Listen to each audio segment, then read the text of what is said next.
In the name of Holy Father,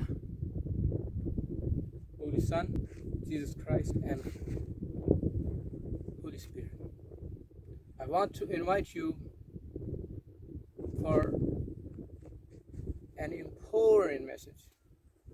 Please listen carefully. There is only one who is your Savior and who has shed his blood on the mountain of Calvary. He has paid your price by doing the finished and completed work on the cross.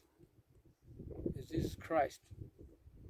Believe in him, have faith in him, and grab everlasting life forever and ever.